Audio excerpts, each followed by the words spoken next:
need to have our morning conversation. Now, don't know if you watched the news this weekend. There is KELIN. I don't know what KELIN stands for. There is the Center for Reproductive Rights. There is FEMNET.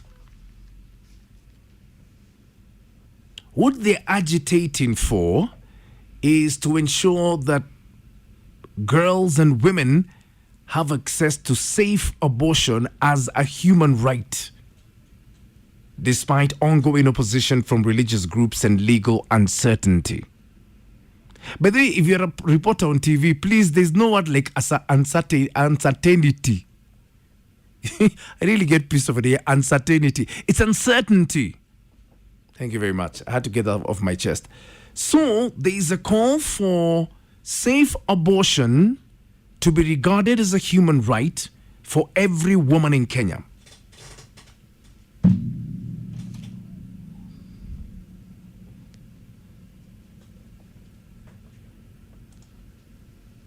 Reasons for agitation: public health crisis. Unsafe abortions are a major cause of maternal death and complications in Kenya.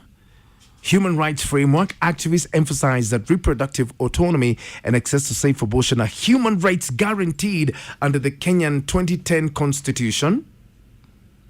They've listed a whole list of reasons for the agitation there. And that brings us to our morning conversation. Is access to safe abortion a human right for every woman in Kenya? Wajua shida hii yote Maina ni abuse. Ni abuse. How many abortions happen per day in Kenya? Let me just give you the numbers. Last year, there were 792,694 abortions which were reported. That's an average of 2,170 per day. Wow. What happened to abstinence? Why can't we preach that? Why can't we prevent? Ukianza kusema ati watoe hapa mpaka abstinence is the issue. Yes. Kushinda ukiniambia hapa hawa watoto wa siku hizi, watoto wa siku hizi, hata sisi tulikuwa watoto wa siku hizo. What happened to abstinence? What happened to us telling them, you know, you need to have morals. You can wait. Ufike 18, 19, 20 uanze kuzaa ndio tujione. Don't start saying hapa every day we are procuring 2,000 about 2,000. So what are we doing about it? Is access to abortion, safe abortion, a human right? Now, there are cases where, for example, in cases of incest or where the mother's life is in danger, that's a no-brainer. We're not even going there, so don't even go there. Not a rape. Even rape, yeah. So don't even go there. Those ones are given. These other abortions. Daily. Last year alone, we procured 2,169.86 abortions.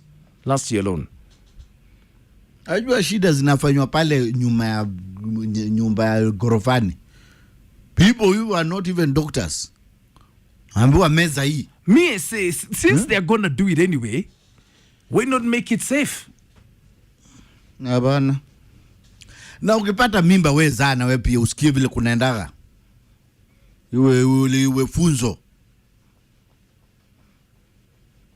And stop saying vijana wa siku hizi hawaambiliki, they start so early, wa siku hizi. Ebu give me a call. Hata hizo muziki wanasikiza, muziki zao za siku hizi. Sitaki ruhusa kugusa. Sitaki ruhusa kugusa. Sawa. 0711046105 is my number. Give me a call. Hit me up on X at Classic 105 Kenya or at It's My Neck again. Please don't forget the hashtag It's My Neck Kenyangi. Here's the statistic. Last year, we procured 792,694 abortions declared, reported.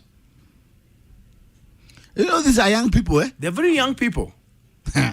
Of the reported abortions, we averaged 2,169.86 abortions every day last year. Sio watu wa kuencourage wao.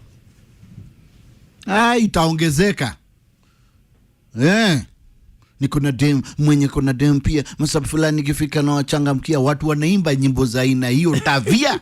And I see it when they close schools. Since given this statistic, shouldn't we just have access to safe abortion? Is it all right? Why don't you give me a call on 0711-046-105? Hit me up on X Classic 105 Kenya or at It's My Neck again. Hashtag is My Neck Kenyangi. These average figures will not go down. So what happens? What will come first, the chicken or the egg? Because we must address it at some point. Here's the stats. Last year, 792,694 abortions were procured. Those were the ones reported. That averages out to 2,169.86 per day. Reported. Should access to safe abortions be declared a human right? Prince Vince, good morning, Dagetari, saying, then unatoa mtoto anapumua, unampeleka wapi?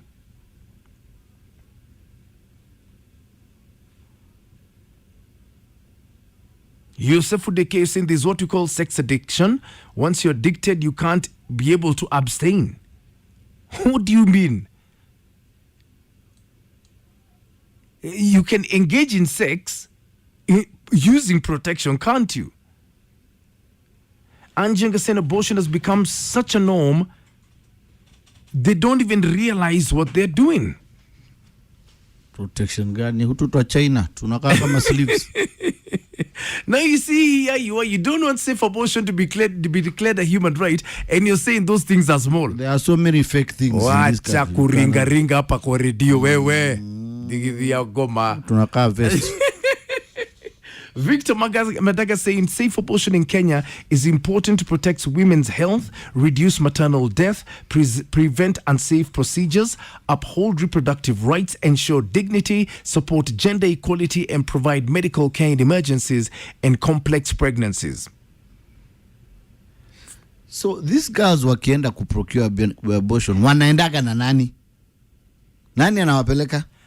Listen to Naomi. Naomi has actually answered that question. Saying, Maina, last week I had one and I actually went over lunch break and I went back to work. Alijipeleka? Yes. Hey, Naomi, you need to call me. Hello. Good morning, sir. Yes. This is number 7. This is my call number 74 in the last 1 week. Karibu sana.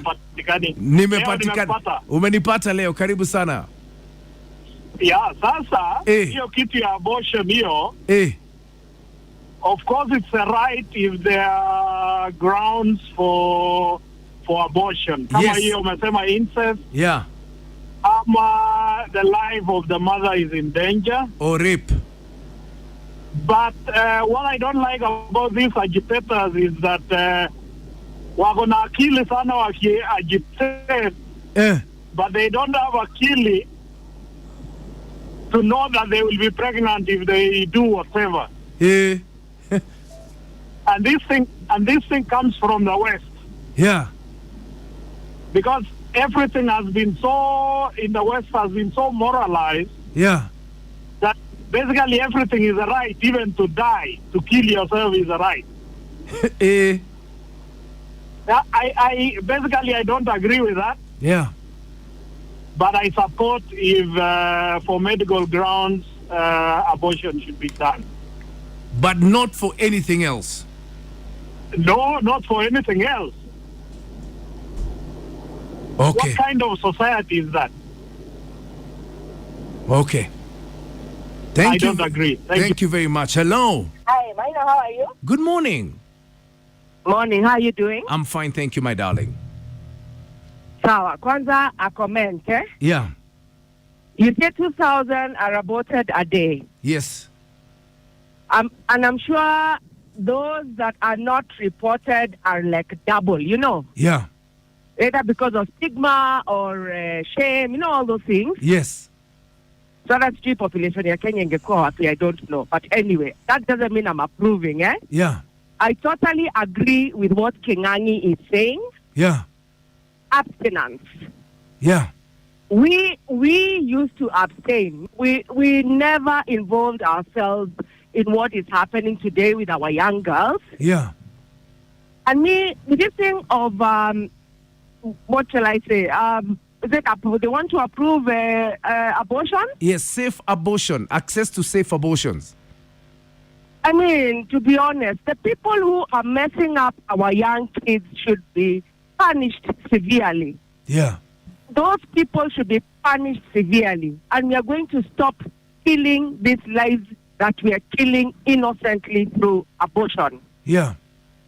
I believe in what King'ang'i is saying. Let us abstain. But for those men who, I mean, there was something on TV last night. I think it was showing about the teenagers in Meru who are so many that are pregnant. Yeah. Mm-hmm. Who is it who is impregnating these small girls?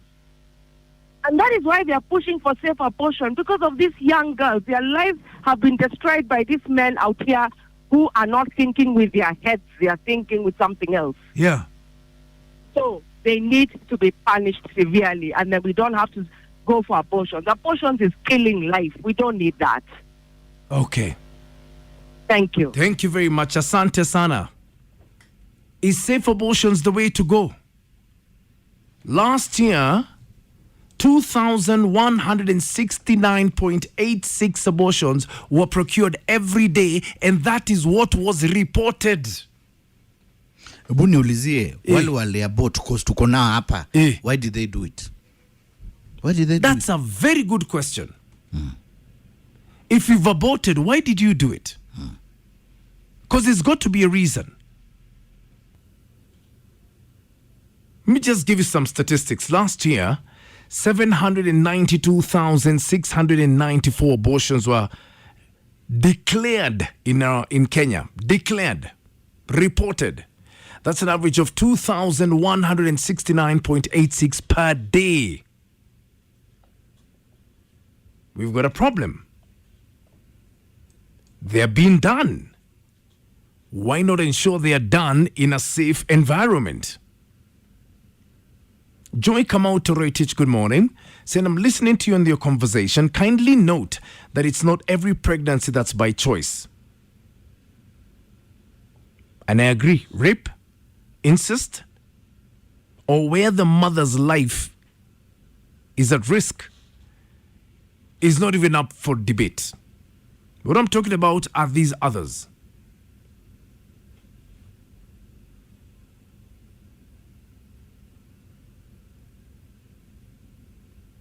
There's someone here saying, I would want to contribute on the topic, but my boyfriend is a big Classic 105 fan. It might cost me my relationship. One day, watch nifunge mdomo. Hey. And you continue saying, abortion is not a big process. Si unaenda, unaoshwa tu, and you continue with your normal schedule. No one will even know. Wow. If you had one, what was the reason?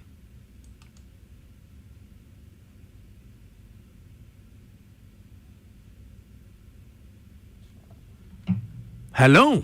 Good morning. Good morning. Out of experience, my daughter got pregnant by a young man who is 15 and my daughter was 14. Yeah. And they had planned to go for abortion, and by good luck, or I don't know, I knew about it. Yeah. I had to go and convince them, the two of them, not one, Yeah.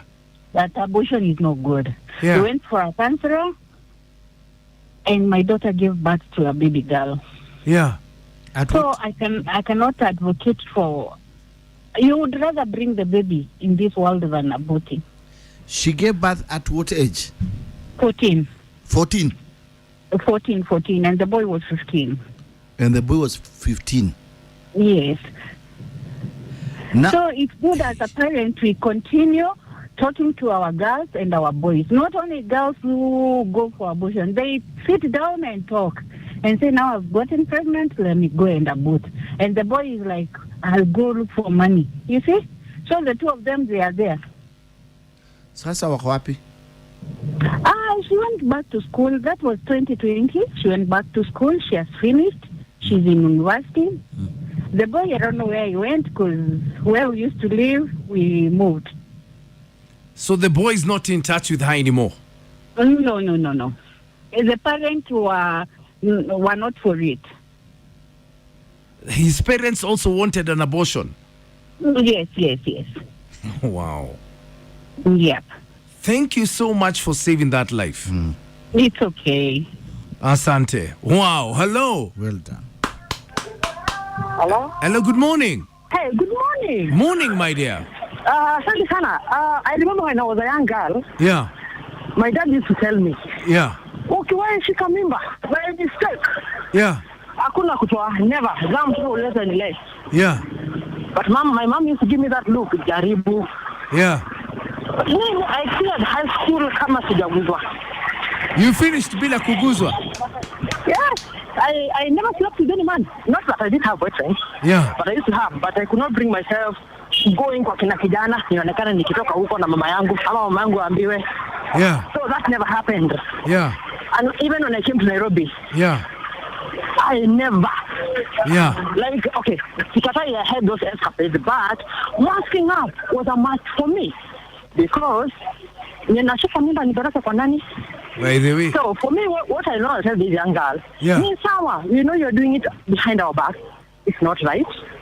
But if you have to, just mask up.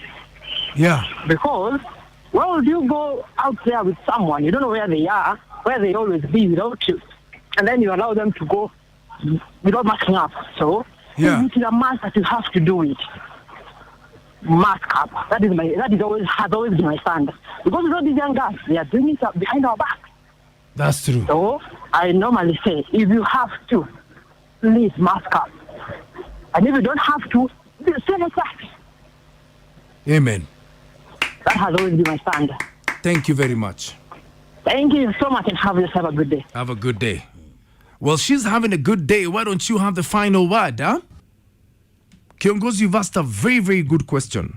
If I may quote Kiongozi, hold on. Let me just get this message because it's very important. Saying, everyone is a pretender this morning. If every caller is against abortion, does that mean that all the more than the 2,000 done a day are done by foreigners, or who does them? Very good question. This clamor continues. And it's a conversation we must have, because if we do not deal with it, we're always going to have a problem. Kiongozi, you've asked a very, very good question. Have the final word. Hello. Hi, Maina. How are you? Hi, good morning. Good morning. You well? Yeah, I'm fine, thank you. Okay. So hii mjadala ya abortion, I really want to contribute to that. Karibu sana. Karibu sana. Without fear. Let's look at our country and the weak child maintenance laws that we have. Yeah. Okay. Now, hakuna enforcement. The laws do not, make sure that, men take care of their children. So siku hizi wanaume tu wanazalishana na wanadisappear. The one that they can get is probably just being shamed on social media, kuitwa deadbeat hapa na pale, and then that's it. Now, what does that mean? It's the woman to shoulder the entire burden of raising this child. And raising children, imagine it's not cheap, it's very, very expensive. And I'm glad that the younger generation, Gen Zs, by the way, wanajua, wanasema hawawezi taka kushika mimba sahi. And I'm thinking that is very powerful. They are very empowered. Because sahi unashika mimba, imagine it's your burden, yours alone. Unless, of course there are men that are really, really responsible and will take up that, responsibility task of taking care of the child. But often it's left to the women. Now, what does this mean? It means this woman will have to put aside her dreams, her aspirations. Unajua pengine alikuwa anataka kurudi shule ajilipie masters ka PhD hapa na pale. So all that money you're putting into taking care of this child. And no, they will blame the women and say, mbona hukumeza dawa, mbona ya kuvaa condom. And you can even see what happens, because right now wameanza to introduce contraception for men. Men don't want to take that. So the burden is always with the woman. The blame is always on the woman. Mbona hakufanya hivi, mbona hakufanya hivi. Kumbuka it takes two to tango. So I think abortion should be legalized. Like, tuache kusema, sijui morally, sijui it's not right. Let's look at it from, these two lenses that I've given, Okay. Wanawake, they need to be able to make choices over their body. Imagine the society just being there saying, we think you should do this, you should, and it's your body. Yeah. So I think that this is okay. It has to be, I'm pro-choice. Pro-choice through and through. Because hii shida yote inabakingi na wanawake, hakuna mtu mwingine. Thank you. Thank you very much, Maina. Nasalimia Kingangi, naona amenyamaza sana. Asante. Okay, Will. Wow. Sema kupeana real. This one is a conversation we must continue.